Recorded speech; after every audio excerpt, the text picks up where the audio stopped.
দেখছিলাম, তার ওয়াইফ আমাকে খাওয়াইছে, তার wife is very nice person, এবং জয় ভাইও কিন্তু স্পেশালি ভালো। কিন্তু তার প্রবলেম হচ্ছে সে যখন অন স্ক্রিনে আসে সে সবাইকে খুব অপমানসূচকভাবে কথা বলে। সেটা শুধুমাত্র কিন্তু আমি না, বিগত দিনে আপনারা দেখেছেন যে সমস্ত আর্টিস্ট বলেন, সমস্ত সিঙ্গার বলেন, এভরিওয়ানকে বা বিভিন্ন এমপি মন্ত্রী তাদেরকে নিয়েও কিন্তু সে অপমান করেছে।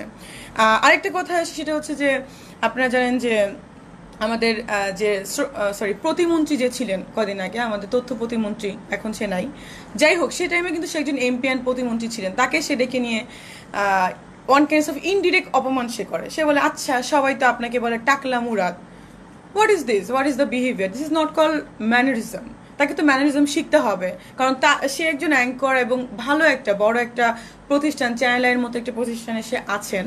তার কিভাবে কথা বলতে হবে, how to talk with people, শুধুমাত্র তার ভিউ বাণিজ্য বা তার কিছু টিআরপি বাড়ানোর জন্য তো সেইভাবে কথা বলতে পারে না। সে আমাকে নিয়েও 2020 সালে অপমান করেছিল, আপনারা সেই ক্লিপসগুলো দেখতে পারবেন। আমাকে বলেছিল যে তুমি শো হিট চাও কিনা। আমি তখন বলেছিলাম যে না, আমি শো হিট চাই। কিন্তু যখন সে অন স্ক্রিনে দিয়েছিল, কিছু কিছু এমন এমন কথা সে বলেছিল যেটা খুবই মনে করেন অপমানজনক। সে আমাকে বলেছিল তখন যে আপনি ডাক্তার হয়েছেন, এটা সার্টিফিকেট কই। আশ্চর্য ব্যাপার, বিএমডিসি থেকে আমাকে সার্টিফিকেট দিয়েছে, সে বলে আমার সার্টিফিকেট কই।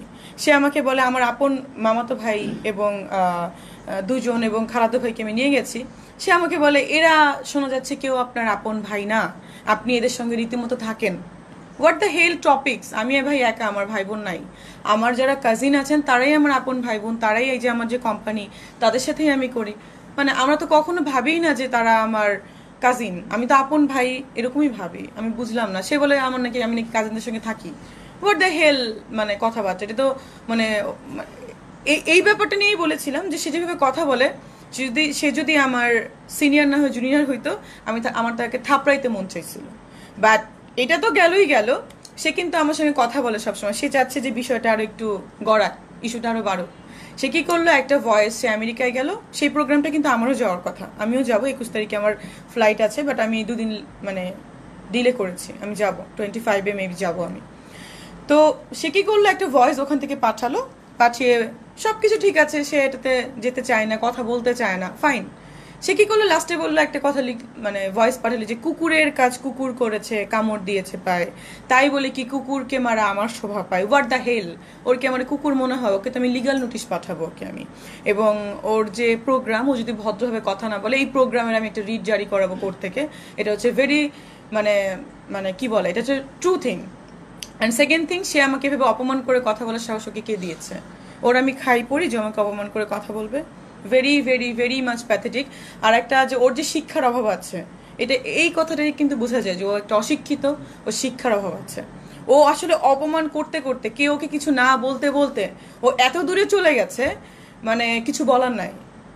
হ্যাঁ, আবার ওনাকে সাপোর্ট দেওয়ার জন্য আমাদের কিছু আর্টিস্ট আছেন, মানে আমাদেরই সিনিয়র আপুরা যারা আমার সঙ্গে 2 দিন আগে খাইতো, পার্টি করতো, ঘুরতো, আমার টাকায় অনেকে খাইতো, ঠিক আছে, তারাই আবার আমাকে নিয়ে স্ট্যাটাস দেয় আপনি আপনি লিখে। মানে বুঝলাম না, মানে চামচামি আর মানে চাটুকারি করতে করতে এত নিম্ন পর্যায়ে চলে যাবে যে সে একজন আর্টিস্ট, আমিও একজন আর্টিস্ট, আমাকে অপমান করা হচ্ছে, তার কিছু যায় আসতেছে না।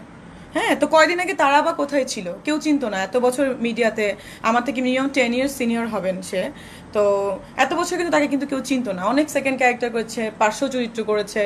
এখন কি হয়েছে, এক ডিরেক্টরের সাথে প্রেম করে একটা কাজ করে ভাইরাল, মানে লাইমলাইটে আসছে। ভাই কতদিন চলে এইভাবে মানুষকে ধরে ধরে? তোমার যদি কোয়ালিটি থাকে, তোমাকে প্রুফ করবা, একদিন না একদিন আসবে। আমি কিন্তু আজকে মিষ্টি হয়েছি, মিষ্টি জানাতে হয়েছি, কাউকে ধরে পা চেটে চামচামি করে কিন্তু হয়নি। আমি আমার যোগ্যতাই হয়েছি। আমার যদি কোয়ালিটি থাকে, আমি অনেক দূরে যাব, যোগ্যতায় আমি উঠবো, এটা হচ্ছে কথা। আর ওই ব্যাপারেও না যাই, অনেকে স্ট্যাটাস দিচ্ছে, আমি সবগুলো আমার কাছে এসেছে। আমার যে লয়ার আছেন 2জন, আমার কোম্পানিতে অলরেডি 4জন লয়ার আছেন, তারা এই ব্যাপারগুলো দেখছেন। আমি প্রতিটা লোককে, প্রতিটা ইচ অ্যান্ড এভরিওয়ানকে আমি লিগাল নোটিশ পাঠাবো তারা এই পোস্টগুলো কেন করেছেন। কেউ আবার বলছেন যে সে ডাক্তার কিনা তার সন্দেহ হয়। ভাই তোকে দেখাতে আমি কি তোর চাকর? তোরে দেখাবো যাকে দেখানোর সেখান থেকে পাশ করে আসছি। ওই যে একটা কথা আছে না, যে আঙ্গুর ফল খাইতে না পারলে টক, ব্যাপারটা এরকম দাঁড়িয়েছে। আর জয়ের যে চুমুর ব্যাপারটা আপনারা আসতেছেন বারবার, আমি বলেছি কি, আমি আবারও ক্লিয়ারফাই করি, আমি বলেছি তার যখন প্রোগ্রাম হয় সে প্রোগ্রামের বাইরে অফিস কিনে আমার সাথে কফি খায়, তার যে চ্যানেলে আছে উপরে বসে বসে কফি খায়, খাওয়ায়, আমাকে নিয়ে বলে যে চলো আমরা ওয়েব ফিল্ম করি একসঙ্গে, তুমি এটা ডিজার্ভ করো, তুমি একটা শিক্ষিত মেয়ে, তোমার ফ্যামিলি ভালো, ইউর গুড লুকিং, তোমাকে গুডভাবে ইউটিলাইজ করা হচ্ছে না, অথবা তুমি নিজে কাজ করছো না, এরকম অনেক কথা। তো আবার কি হলো দেখেন, আমি একটা ভিডিও শেয়ার করেছি, টোটাল ওই ভিডিওটা আছে, ওই দিন উনি আমার সাথে কি কি কথা বলেছেন, কারণ আমি তো জানি সে কেটে কেটে কেটে ভিডিওগুলো দিবে এবং সেটাকে একটা সে মশালা তৈরি করবে, তো আমি রেখে দিয়েছি আমার জন্য। এবং সে কি করলো, আমাকে বলছে যে এটা কিন্তু আমি নিউজে দেখাবো, সে বলছে, আমি সে দেখাবেন বলে তুমি আমাকে একটা চুমা দাও। ফার্স্টে সে বললো, আমি কাউকে চুমা দিই না, কারণ আমি তো এটা আমি শুটিংয়ে শুধু হিরোকে দিতে পারি হাতে, এর বাইরে না। তখন বলছে যে তাহলে আমি তোমাকে একটা চুমা দিই, আমি তো ওকে ফাইন দেন, বলে একটু হাতটা বাড়িয়েছি, সে তখন তাহলে একটু উঠে আসো, আমি তো ওকে ফাইন, আপনি তো সিনিয়র, চুমাই যখন তুমি ঠিক আছে উঠে, জাস্ট ইট ওয়াজ ফান। আমি কিন্তু এইভাবেই কথাগুলো বলেছি। কিন্তু এখন মনে করেন বিভিন্ন আরো একটা জিনিস খুবই দুঃখজনক যে বিভিন্ন হেডলাইনগুলো ভেবে করছে, তো ওগুলার কারণেও আসলে প্রবলেম হচ্ছে। হ্যাঁ, আমি কিন্তু বলিনি যে আমাকে চুমু দিতে চেয়েছে, আমাকে যৌন হয়রানি করেছে, আমাকে এরকম, আমি কিন্তু কখনোই বলিনি, আই নেভার টেল। বাট প্রবলেমটা হয়েছে যে তারা তাদের ভিউয়ার্স বাড়ানোর জন্য, সবকিছু করার জন্য তারা দিবে, এটাই তো স্বাভাবিক, এটা তো মেনে নিতে হবে আসলে। তো করেছে, তো এটাও আসলে এমন এমন দেওয়া উচিত না। আরেকটা জিনিস, কালকে আমি এটা আসলে প্রেস মিট করে ক্লিয়ারফাই করবো, সাকিবকে নিয়েও আমার অনেক অনেক অনেক প্রবলেম হচ্ছে, তাদের ফ্যান ফলোয়ার্সরা আমাকে ভুল বুঝতেছে, তো ওইটাও আমি কালকে বলবো, কারণ আজকে যদি সব বলে দিই কালকে আসলে বলার কিছু থাকবে না।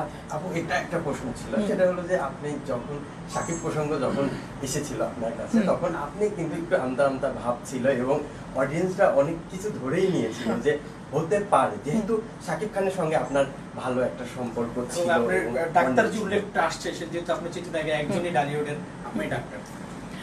আসলে সাকিবকে নিয়ে তো আমি এখনো আমতা আমতা করছি, আমি তো বলবো না, আমি যখন বলার তখন বলবো। আর হচ্ছে যে যখন এসেছে, যখন গুঞ্জন শোনা যাচ্ছে, কিছু না কিছু তো ব্যাপার আছে, এই জন্য তো গুঞ্জনটা শোনা যাচ্ছে, তো ব্যাপারটা কি সেটা তো আমি ক্লিয়ারফাই করবো, ভেরি সুন আমি করবো। এবং পরবর্তীতে সাকিব ভক্তরা থেকে শুরু করে অনেক অডিয়েন্সরা বলছে যে আপনি ভাইরাল হওয়ার জন্যই আসলে সাকিবের নামটা ইউজ করেছেন, মানে এই ব্যাপারটাও চলে এসেছে। ভাইরাল কি আপনি চাইলেই ভাইরাল হতে পারবেন? আমার তো মনে হয় না। ভাইরাল হতে গেলেও তো কিছু কোয়ালিটি অ্যান্ড কিছু টপিকস থাকে, আমার তো মনে হয় না। অনেকেই তো চেষ্টা করছে ভাইরাল হওয়ার, কিন্তু হতে তো পারছে না।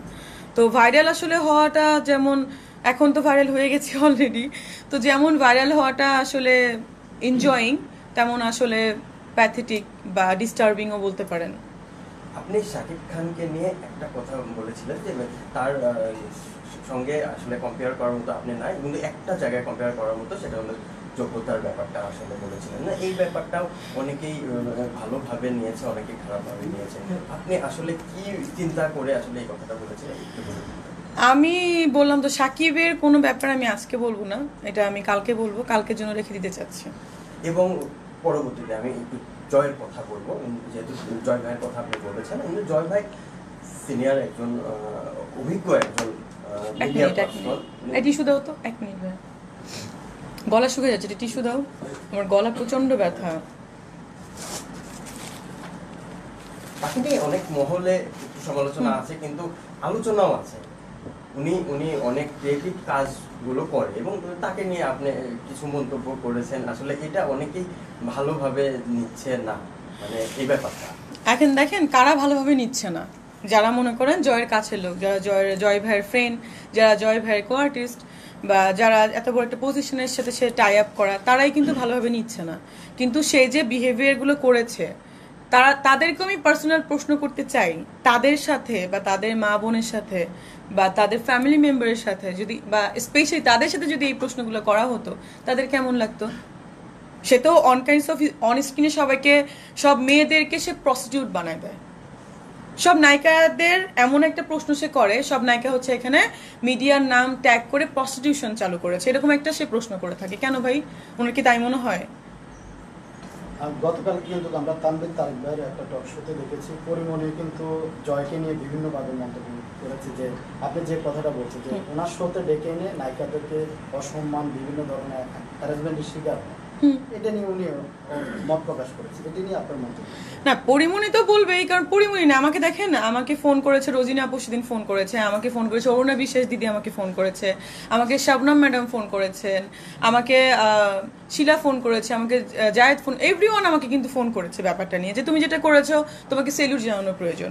এবং পরিমণিও কালকে এটা বলেছে পরি। তো স্বাভাবিক, সে তো সব আর্টিস্টকে অপমান করে। দেখাতে পারবেন যে কোনো আর্টিস্টকে সে সম্মান করে কথা বলেছে কোন শোতে? বলেছে কি আসলে? সে কি করে, সে ইনডিরেক্ট ভাবে ইনসাল্ট করে, যে আপনার নামে শোনা যাচ্ছে যে আপনি উনার গার্লফ্রেন্ড, আপনি তো টাকলা মুরাদ নাম শোনা যাচ্ছে, তো এভাবে কথা বলে। আবার বলে আপনার নামে শোনা যাচ্ছে, আরেকজনকে বললো যে আপনার আসিফ ভাইকে বলছিল, সিঙ্গার আসিফ ভাইকে, যে আপনার তো গার্লফ্রেন্ড ছিল এই খন্দকার, এটা কি আসলে কি বিষয়, আপনার ফ্যামিলির প্রবলেম কিনা? এটা কি ভাই? এটা কি প্রশ্ন? উইয়ার্ড না? এটা মনে করেন একটা ব্যাপার হলো যে আমি ওকে না, আমি মারতে চাই আর মারা থাকি, কোথায় হয়ে গেল। তো উনি কি করলো, আপনার নামে শোনা যায়, আমাকেও বলে আপনার নামে শোনা যায় যে আপনি দুবাইতে শেখদের সঙ্গে থাকেন। এ কি কথাবার্তা?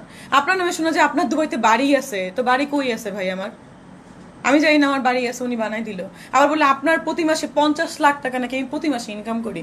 তাতে আমার বিলিনিয়ার্স আমি ভাই, আমি এখানে কি করছি? এইটুকু একটা ছোট ফ্ল্যাটে তো আমার থাকা উচিত না আসলে। কেউ কে স্ট্যাটাস দিচ্ছে যে আমি মাসে নাকি 50 লাখ টাকা কামাই। ওয়াই নাই মানে কি বলে ব্রিফ করেছি, মানে কোথায় বলেছি এই কথাগুলো যে আমি 50 লাখ টাকা মাসে ইনকাম করি? ভাই 50 লাখ টাকা তো মাসে কোনো বড় বড় বিজনেস মানে ইনকাম করতে পারে না। আমি কিভাবে করলাম বুঝলাম না বিষয়টা। মানে আমি এত বড়, তাই তোমার পার্সোনাল জেটে চড়া উচিত। মানে আমি এমন জায়গায় থাকবো, পার্সোনাল জেট নামবে, ওখান থেকে আমি যাব। আমি তো গাড়ি চড়া আমার উচিত না, তাও লোনের গাড়ি। জয় ভাই কিন্তু সাক্ষাৎকারে বলেছে, চ্যানেল আইতে আপনার যখন এই ভিডিওগুলো ভাইরাল হয় তখন একটা সাক্ষাৎকারে উনি বলেছে, চ্যানেল আইতে ভিডিওটা পাবলিশ হয়, সেখানে বলেছে যে আর্টিস্টরা আসে ওনার শোতে সবার সাথে আগে প্রশ্নগুলো ডিসকাস করে প্রশ্নগুলো করা হয়। আপনি কে আগে প্রশ্নগুলো বলা হয়েছে, আপনি রাজি হয়েছেন বিদায় আপনাকে করা কই প্রমাণ কই? হোয়ার ইজ দ্য ডকুমেন্ট দেখান। আপনি যদি কোনো কিছু করতে যান কোর্টেও, লিগাল অ্যাকশন নিতে চান, আপনি তো ডকুমেন্ট দেখাতে হবে, রাইট? সে মুখের কথা তো বিশ্বাস করা যাবে না, তাকে ডকুমেন্ট দেখাতে বলেন। আমাকে তো জীবনে বলে নাই এগুলো, আমাকে সে প্রশ্ন করতে চায়। সে যখন 20 সালে আমার একটা প্রোগ্রাম করলো, আমি তখন পাস করেছি, ডাক্তার হলাম, তখন সে আমাকে কিভাবে ইনসাল্ট করলো আমি তখন বুঝি না, ছোট ছিলাম আরো বেশি। এখন তাও তো অনেক বুঝি, অনেক ভালোই ইয়ে হয়েছে, বাট তখন আমি বুঝতাম না। উনি আমাকে কি সুন্দর ডেকে নিয়ে অপমান করে দিল, সুন্দর করে। জিকে শামীম একটা প্রশ্ন ছিল, এটা সবাই জানে যে এটা ব্যাড নিউজ, সবাই জানে যে একটা নায়িকা, ওই যে বললাম কিছু নায়িকা আছে আমাকে দেখতে পারে না তাদের পার্সোনাল প্রবলেমের কারণে, কারণ ওই যে নায়িকাগুলোর যে বয়ফ্রেন্ডরা, ডিরেক্টর বলেন, প্রডিউসার বলেন, তারা আমাকে পছন্দ করে, তারা আমাকে অফার দিয়েছে, বা তারা আমাকে যখন টেক্সট করে উনি দেখেন। তো এরকম প্রবলেম। এক নায়িকা নাকি আমাদের এক সাংবাদিক ছিল রুদ্র মিজান ভাই, সেই ফার্স্ট নিউজটা করেছিলেন। তাকে আমি অনেক জিজ্ঞাসা করার পরে সে আমাকে এই ডায়লগটাই দিয়েছেন যে এক নায়িকা তোমাকে নিয়ে এটা করতে বলেছিল, তাই আমি করেছিলাম। তো তারপরে তাকে আমি আর কোনো লিগাল স্টেপ নেইনি, কারণ সে আমার ভাই। Okay fine. আপনারা তো জানেন যে ওনার যে 300 সেকেন্ড ছিল বা 15টি প্রশ্ন এখন যে শোগুলো হচ্ছে সেগুলোতে বিভিন্ন ধরনের প্রশ্ন, তাহলে আপনারা ঘুরে ফিরে ওনার শোতে কেন যান? আপনারা তো জানেন, জেনে শুনে কেন যান? দেখেন, আমি কিন্তু লাস্ট গিয়েছি 20 সালে, অপমান করার পর আমি বলেছিলাম যে ভাই এগুলো তো কেন করেছেন, এটা ডিলিট করেন। পরে বলছে না এটা তো থাকলে ভালো, একটু চার্মিং হোক। আমি বলছি না ভাই আমি চাই না। পরে তো আমি আমার কাজে বিজি। 20-এর পরে কি হলো, করোনা চলে আসলো, কোভিড টাইম ছিল, তখন আসলে ওনাকে নিয়ে কথা বলার বা এই ছোটখাটো একটা প্রোগ্রাম নিয়ে ভাবার মতো সময় আসলে আমার ছিল না, কারণ তখন অনেক কাজ ছিল, সমস্ত পৃথিবী একটা প্যান্ডেমিকের মধ্যে ছিল। আমি প্রতিটা মানুষকে, দেখেন আমি কিন্তু এখনো পর্যন্ত এভরি মান্থ বিভিন্ন মানে কুকুরের বিড়ালের যে সংগঠন আছে প্রাণীর, সেখানে আমি দান করি, আমার যে ইনকাম থাকে সেখানে